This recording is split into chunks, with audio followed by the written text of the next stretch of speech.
Hi, my name is Philip. I'm a weird artist. I do weird stuff. I'm a trained theater director, believe it or not, but I also do playful stuff in public space quite often. I'm one of the co-founders of Play Vienna. We're a not-for-profit collective, artist collective, but also network who do mostly games in public spaces worldwide, also sometimes festivals. And we're very interested in teaching people how to use public space in a way that they might not be used to in other ways that they haven't thought of before. I would say I make playful experiences, maybe. That explains what I do. Every project I make is different, but it sort of usually involves one of an element of play somehow, an element of story, and a topic that I'm interested in, and it's usually a topic about how we want to live together and how community works, maybe, or how we can communicate with each other. And public space is a massive topic on in that area. So yeah, I'm just going to talk you through some of the projects I've done. Journey to the End of the Night is one of the biggest urban games that's out there. It's not actually by me, it's by those three people in the left corner that are not cut off. Great, excellent. By Ian, Sean, and Sam, and they're brilliant. They designed it as part of SF0 almost 20 years ago, I think now. But I've organized this game for the last 13 years. Probably, all over the world. I've helped organize it all over the world. And it's, in short, it's a massive game of tag, like Fangenspielen in German, across the whole city for 4 to 5 hours and sort of 12 kilometers radius, 12 kilometers route. You run around the city, you look for checkpoints, and it's under Creative Commons license, which means that anyone in the whole world can do it if they're not making money with it. So it's run by hundreds and hundreds of people around the globe, and every team who does it has their sort of own twist on it. So we in Vienna do more narrative ones. In Tokyo, they do very freaky ones that are awesome. In San Francisco, they do the huge ones. We have around sort of 500 to 700 players a night, usually, if we do it in Vienna. We've done 12, I think, maybe 13, no, 12. And we've run it since 2009 in Vienna alone. We're around 50 people who run it per night. So 50 volunteers who spend their time. There's a community that's international, but also local. And that's one of the really cool things about Journey.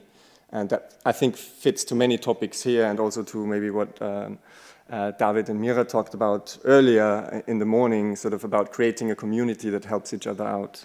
And that is interested in sort of making play happen, in this case, for other people, for free.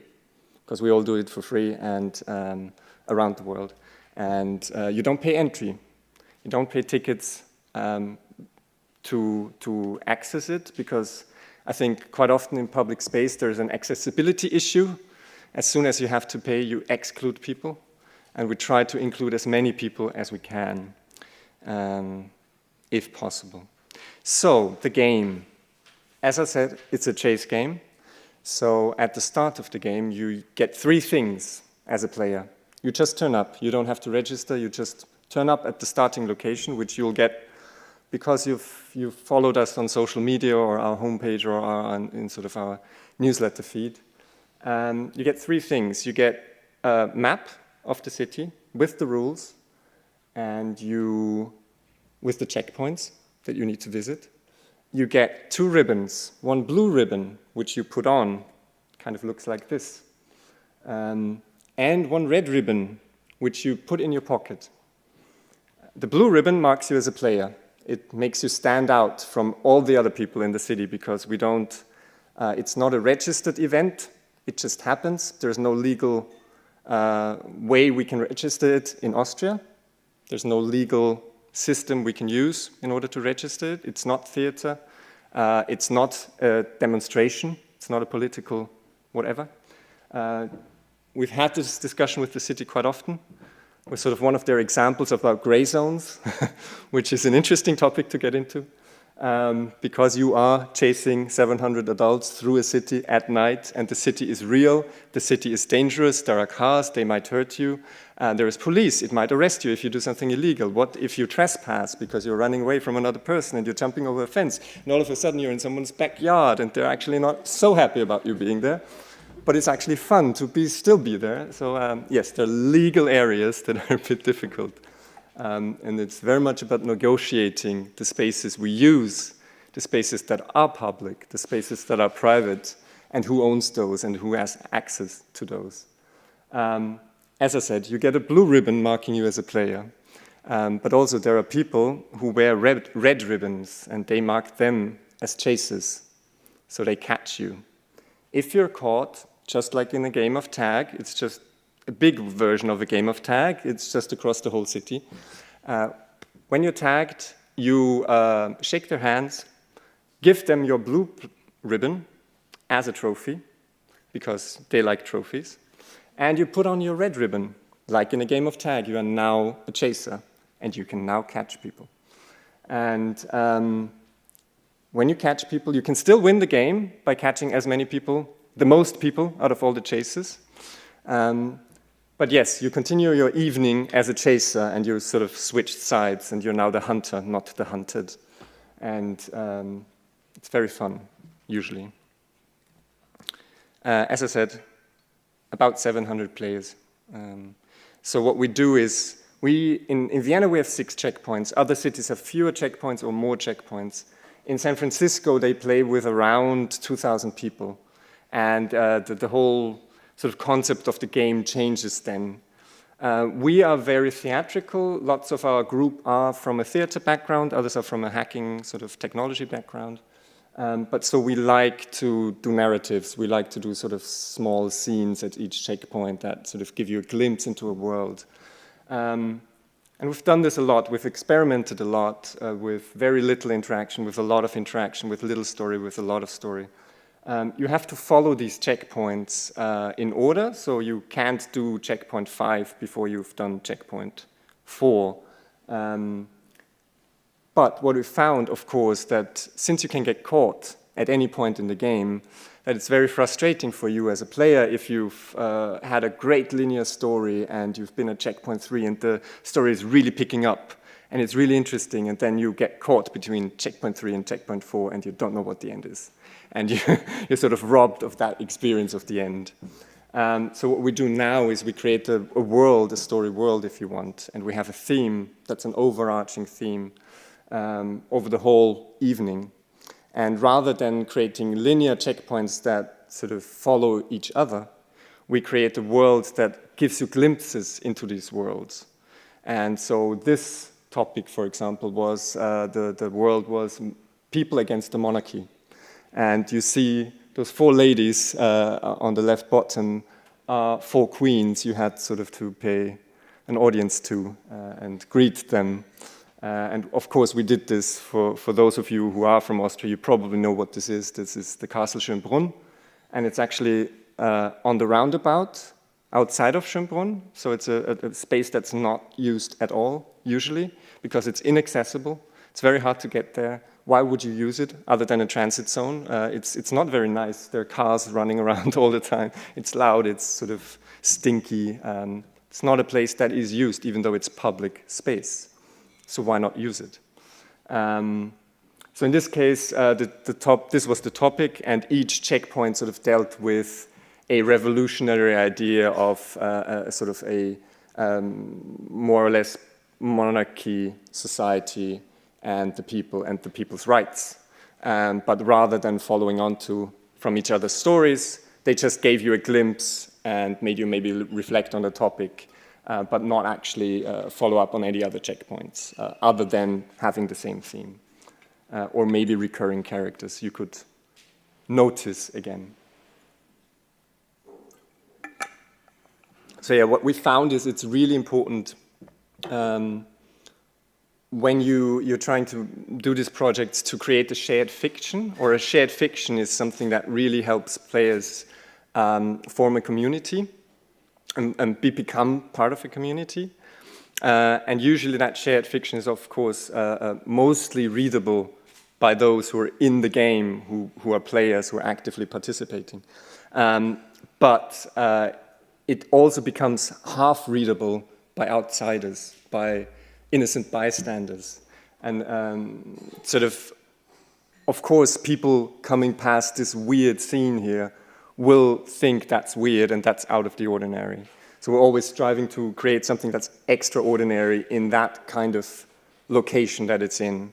And we have actually quite a lot of recurring players that never heard of us before, but saw someone weird running around with a weird hat, followed by two people in sort of a red ribbon.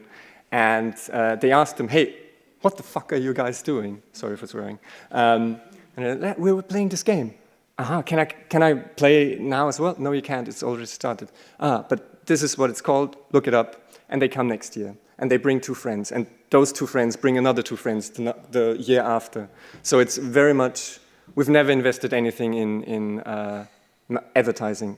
We don't want to advertise it. It doesn't need to be advertised. Anyone who wants to come can come. But it's a word of mouth thing. It's a community thing. It should stay a community thing. It shouldn't be commercialized in that sense. So when we do this, it's of course for us very important to understand and contextualize the locations we're using, the spaces we're using, sort of in order to then hack that context and change it, and maybe change the perception of people, from the people who are playing, but also from the people who are just on the outside, sort of looking in. And it's very interesting because you can't control public space. Unless, if you're sort of looking at video games, they're hyper-controlled environments. Every video game, you can only do what the programmer has programmed to do, what the artist has at some point visually managed to create for you to manipulate. Whereas the public space, the real world, is the other way around. There's hardly anything you can control.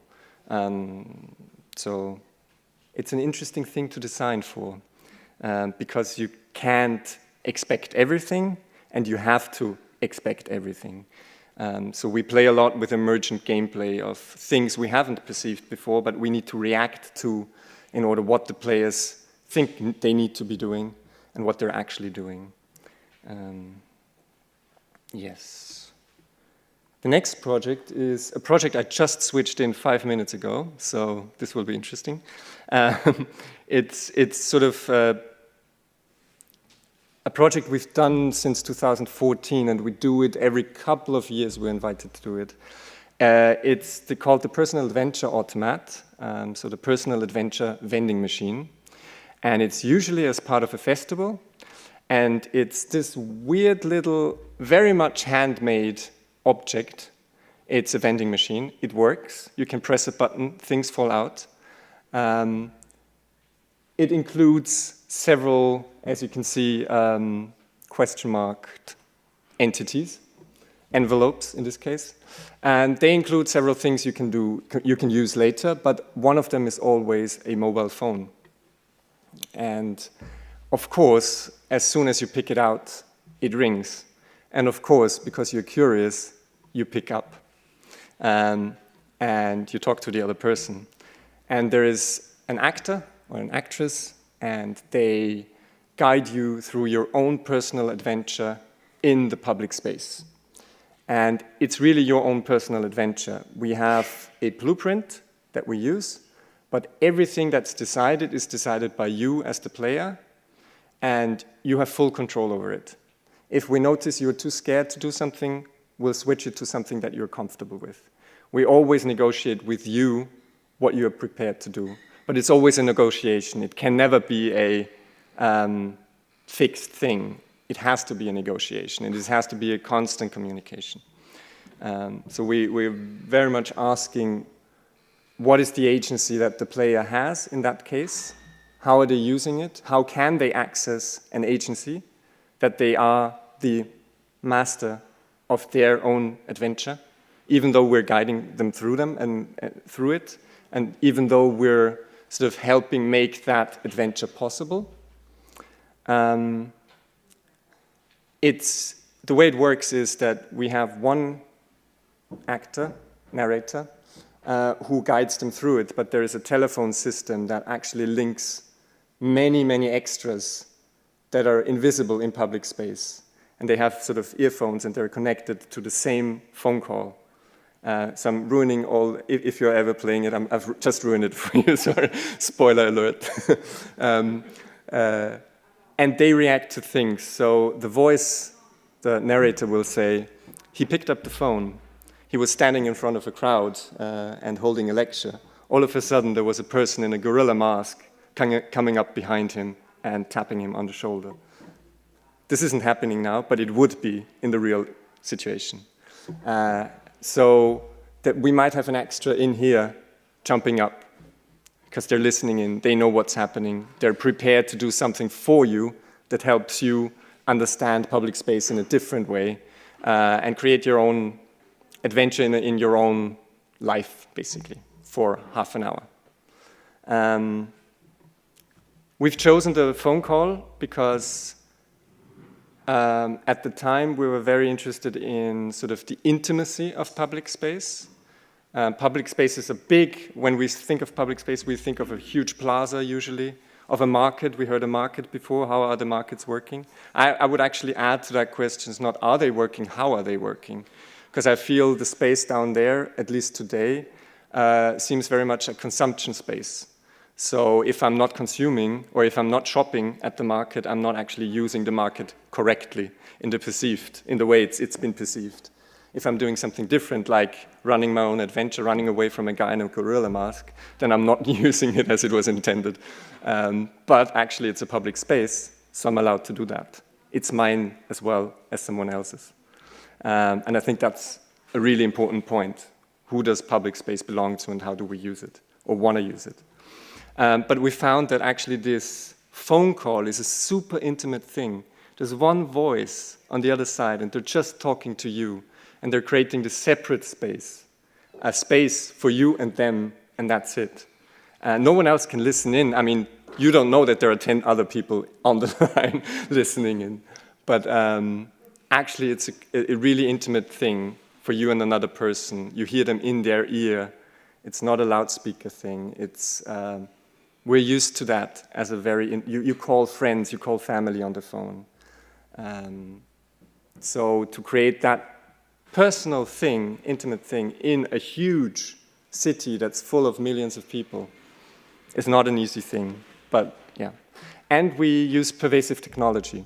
We use technology that's there in your everyday life that almost everyone can use. My grandma can do this. My 12-year-old niece can do this. I can do it. I don't need a smartphone for it. I don't need an app. We're trying to sort of make it as accessible as possible.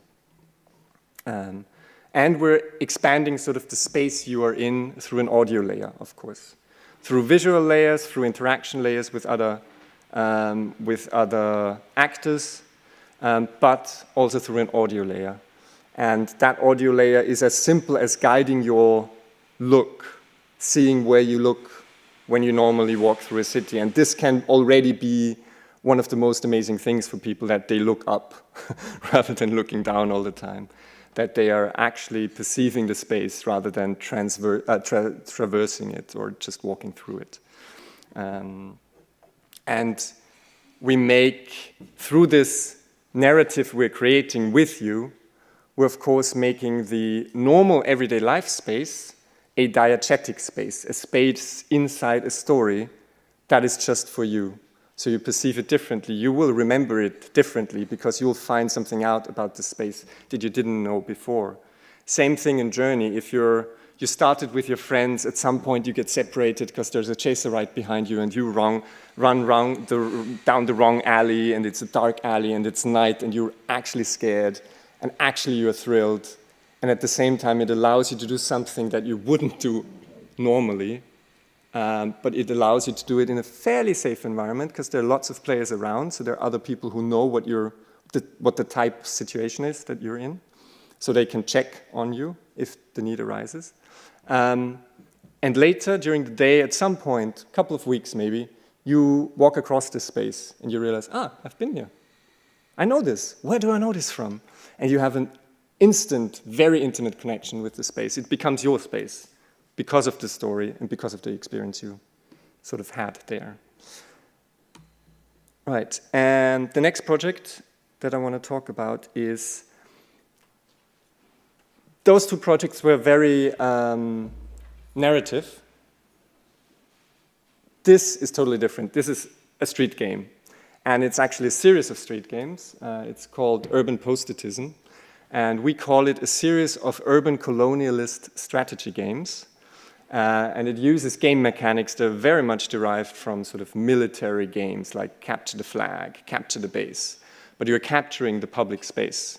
And we use post-it notes for you to mark your territory in public space, because it's yours. It belongs to everyone.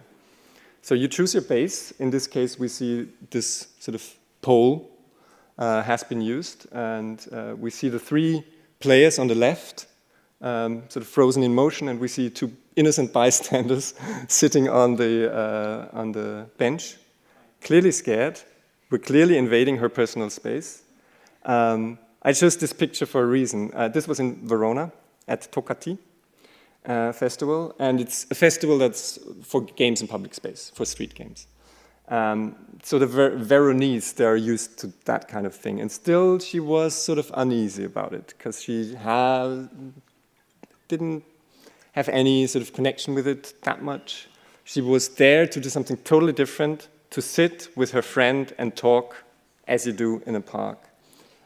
She looks much more scared on the picture than she was in real life. We talked to her, it was all fine. They really enjoyed the disruption, speaking of disruption, of the space. But it's clear that she's scared in the first instance because it's a thing that she's not used to.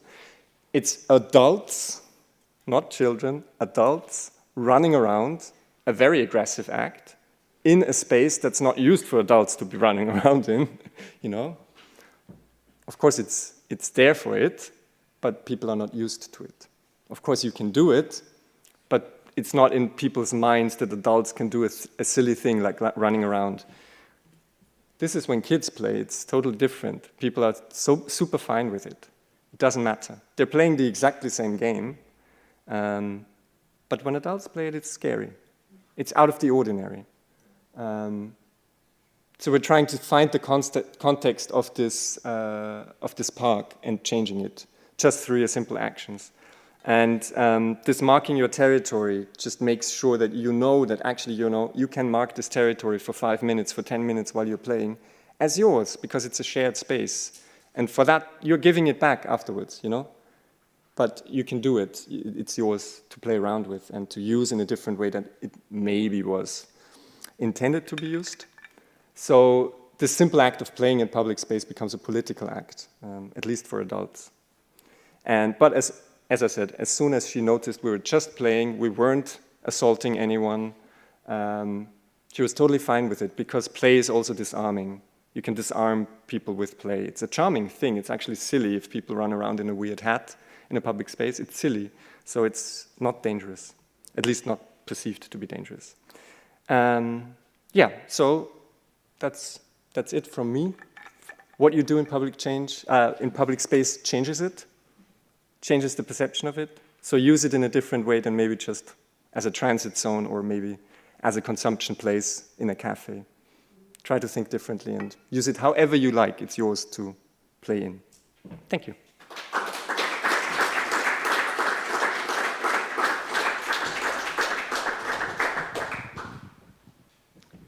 I think it's great. We need much more games, many more games, especially in serious regions like this one. Mm-hmm. But is there any research, are you in some way tracking the impact on the place you are playing?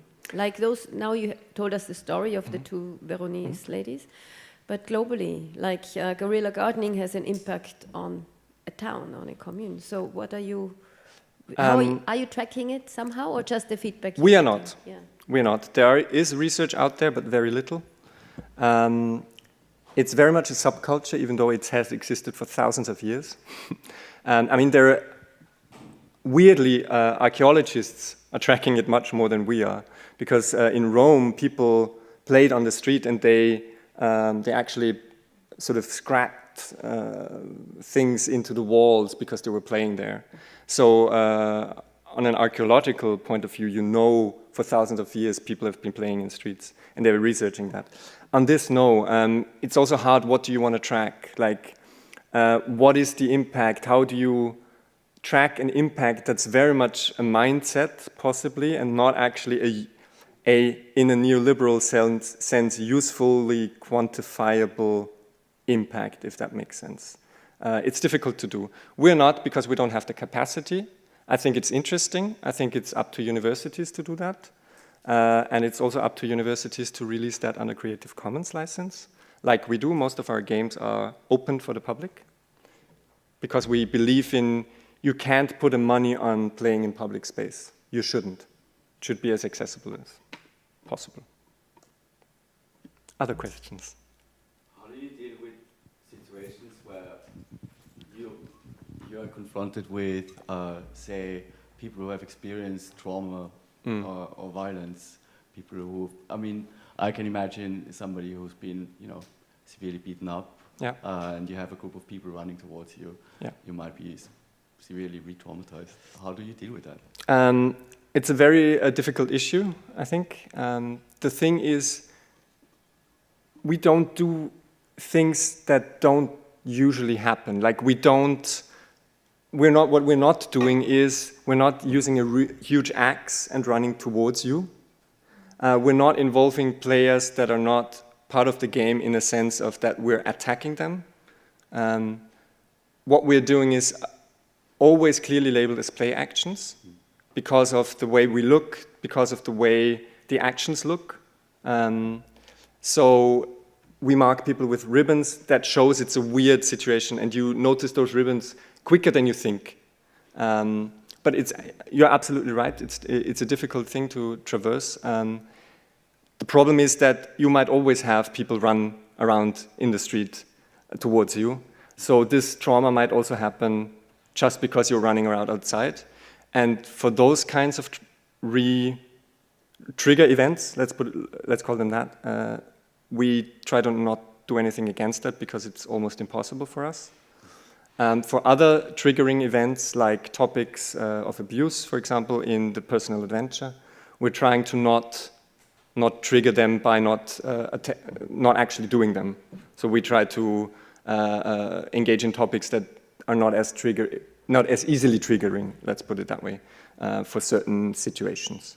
Yeah, and we try to ease the people into it. So for the personal adventure automat, we never say, "Hi, go down that dark alley," but we're actually trying to gauge how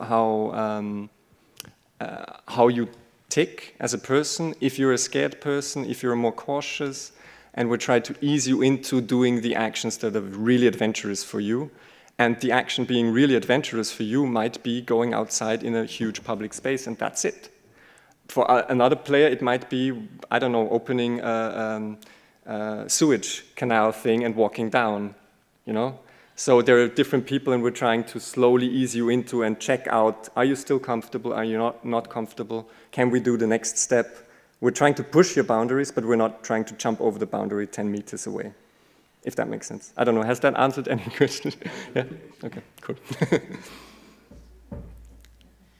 About the personal adventures, yeah. How do you find your participants? Is it like really just like random people walking by? And secondly, how on earth do you finance that if so many people are involved in creating that adventure for one individual? Yeah, it's the best example of why we need arts funding. The personal adventure automat is not fundable with tickets. We usually get invited by festivals, and we'll put the adventure automat, the vending machine, in a festival in a good, well-lit area where you can see it. And whoever comes past can get it. If there are no envelopes if it's empty, then you have to wait. But other than that, anyone who comes past can do it, even kids. Kids have done it. So then you have like dozens of people sort of on standby. Ooh, somebody's maybe Yeah, going to pick yeah. something up. Wow. We get lines. Also because you have so many people involved, you can only like do 3 at the same time, at the most. So we usually get around, I don't know, 60 people per day at the very most. So it's very exclusive. But it's not because we want it to be that exclusive, but it's a good thing to allow a very intimate experience, artistic experience of the public space. I think that's the strength of this project. But it's also unfundable because there's so many people involved, and it's all people hours. It's like we use strings and weird, I don't know, paper hats. We don't have a set and a huge room with costumes that we go into, because that would be even less fundable. We just create things out of thin air with the things we have.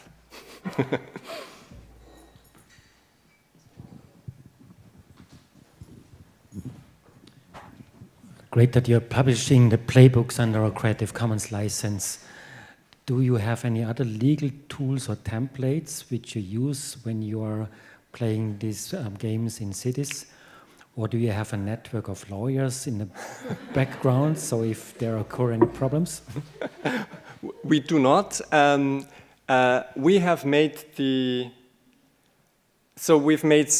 we've been doing this for, I don't know, almost 15 years, so we have some experience. In our experience, the police are actually quite friendly if you talk to them on a very normal level. Magistrates are very difficult to deal with because they do not understand what you do. We've done 2 international urban games festivals, and we've had to send the rules to every game we curated to the magistrate in order for them to approve it. And they still didn't understand what we're doing. By now, I think they're used to us, in Vienna at least. Smaller municipalities are easier because you have quicker access to the people in charge, and the best is if you're standing there face to face and just telling them what you're doing, and they realize, you're just literally playing tag in the street. Okay, fine, it's good. But as soon as you make really big games, like I sometimes introduce myself as I make games for 1 person, but also up to 100,000 players. And as soon as you go over that threshold, it's a bit difficult. Then every magistrate will say no, of course. They can't say yes. Because in a demonstration, you have a clear route. And you know what route you're taking. I mean, unless I don't know. Recently, we've heard that some routes are not taken by some but you see what happens with the police. They're utterly useless. But we can't predict that. In Journey, we can't predict what route you take because that's part of the game, and part of the fun of the game is that you choose your own route. So there's no legal way for them to approve if we give them that. But they use us as a gray area. They use us to tell also the police, this is a thing that's technically it's not illegal. You can do this.